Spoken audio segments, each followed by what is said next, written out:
It's me to the max. Hello, my baby. Hello, my honey. Hello, my ragtime gal. Sonny, you kissed my wife. Baby, my heart's on fire. Looks like we've got another instance where the minions saw a skeleton-related action figure and said, "Hey, the boss would love this one."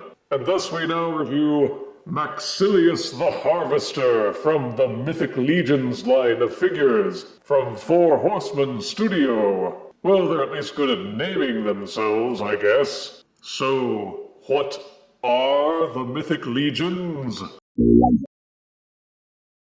And who is Maxillius? So, you got all that? Anywho, the packaging is a blister container on a cardboard back, with the figure on full display. The card is loaded with websites and contact information, with Maxillius's bio on the side, a short story on the back, and thumbnails of all the other figures which are part of the Mythic Legions line. A menacing, spidery skull silhouette on the other side panel, which I'm sure means something if you want to study the lore excessively. But now, let's get Maxillius out and harvest his review. Out of box, Mythic Legions Maxillius the Harvester comes with this bone and feather cloak accessory.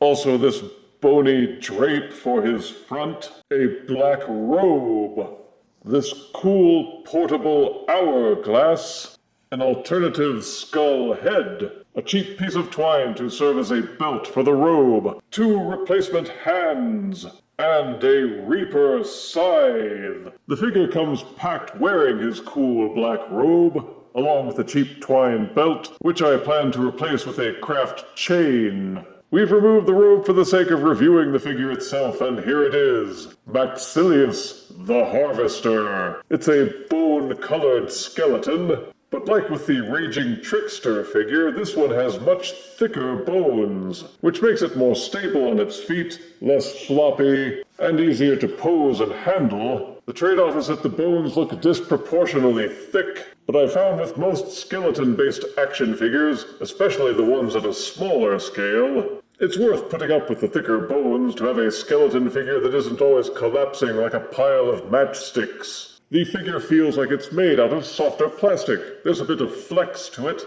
and they did include a slip of paper telling you to loosen the joints up by heating the plastic with a hairdryer for a bit, before you try bending or flexing them. I find if you waggle each joint gently back and forth for a bit, it will loosen the plastic so that it doesn't feel as sticky just as effectively and reduce the risk of joint cracking.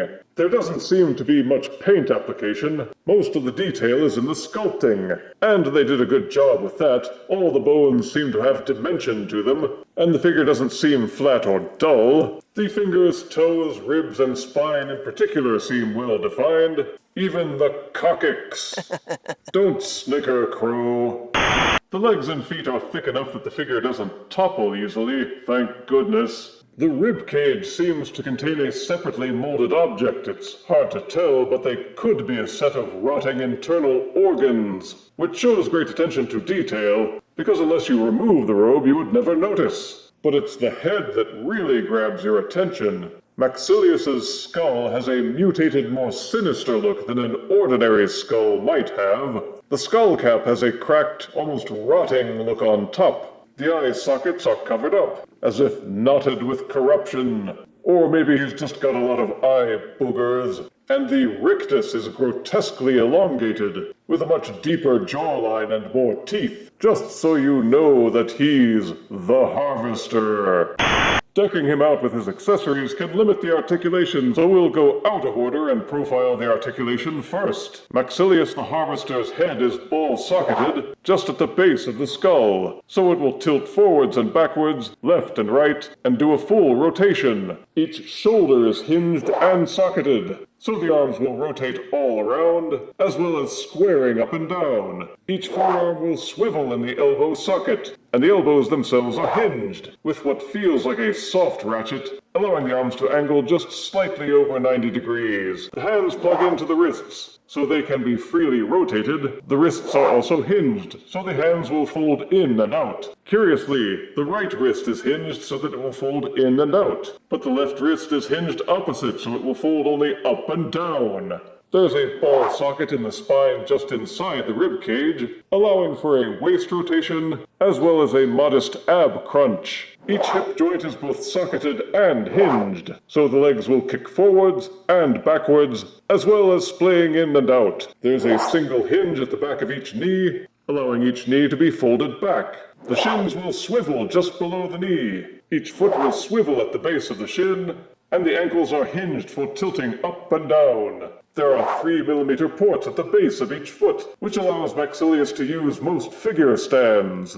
A thigh swivel, an ankle pivot, and a lower neck joint would have really topped him off. But even so, Maxillius can get into a decent array of Reaper poses.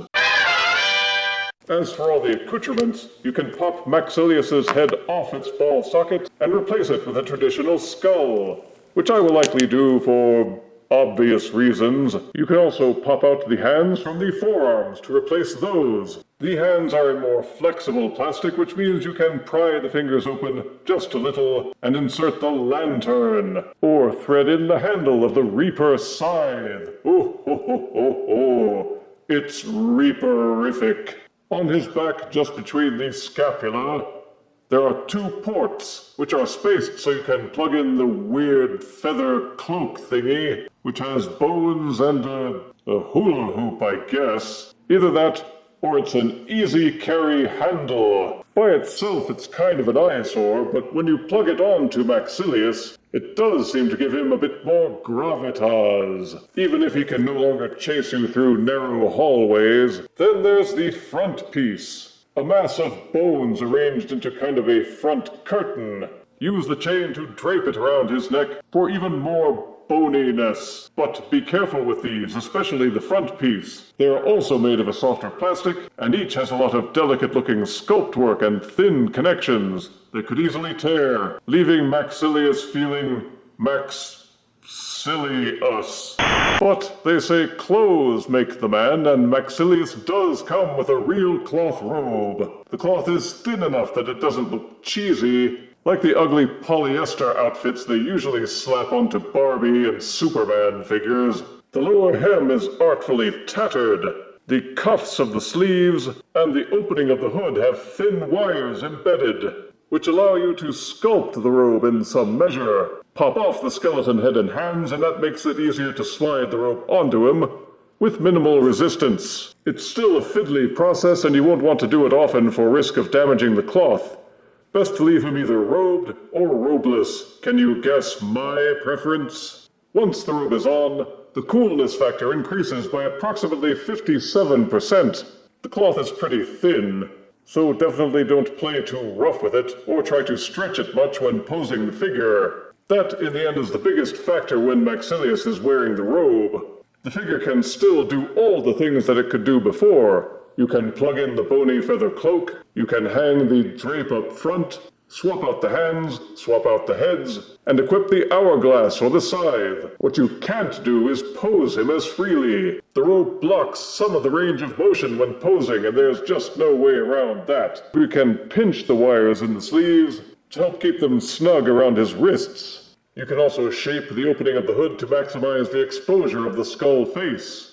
One thing I have found out is that the cloth around the hood won't settle or fold down. You can try, but it makes the sides stick out a little bit, so his head winds up looking like a Hershey's Kiss. The best manner for display is just to leave the tassel of the hood sticking up, and that will reduce the overall width of the hood.